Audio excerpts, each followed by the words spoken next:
స్త్రీ శక్తి పథకం నాకు చాలా సంతృప్తినిచ్చిన పథకం. AP CM Nara Chandrababu. ఆంధ్రప్రదేశ్ అమరావతి.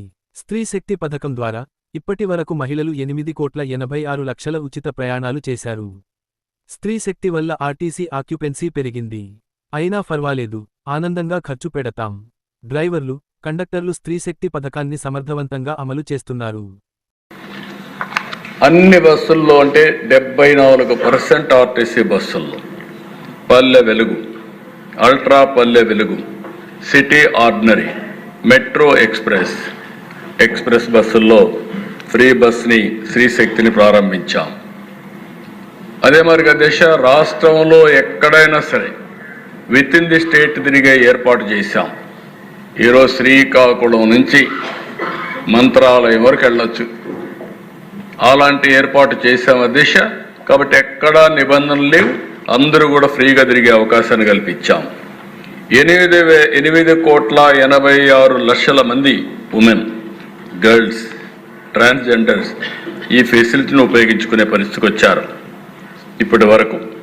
అయితే అధ్యక్ష, ఉమెన్ షేర్ బస్ ట్రావెల్ 40 నుంచి 62%కి పెరిగింది.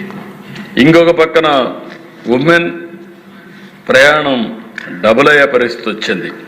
మొత్తం మీరు చూస్తే 9.47 లక్షల నుంచి పర్ డే 21,11,000 పెరిగింది.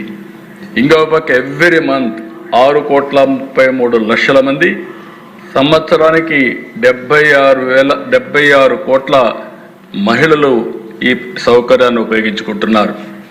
స్త్రీ శక్తి వల్ల ఆర్టీసీ ఆక్యుపెన్సీ కూడా పెరిగింది. 69 నుంచి 90% అంటే 21% పెరిగింది. It is a game changer అధ్యక్ష. అంతకుముందు పెట్రోల్ అదే, డీజిల్ అదే, కానీ బస్సు మాత్రం 69% తీసుకుపోయేటివి. ఇప్పుడు దానికి 90% ఆక్యుపెన్సీ పెరిగింది. Get your personal loan today through BSK associates. యువ భారత్ టీవీ నందు మీ పర్సనల్ ఇంటర్వ్యూ మరియు వ్యాపార ప్రకటనల కొరకు ఈ నెంబర్ని సంప్రదించండి. వీక్షకులకు ధన్యవాదాలు.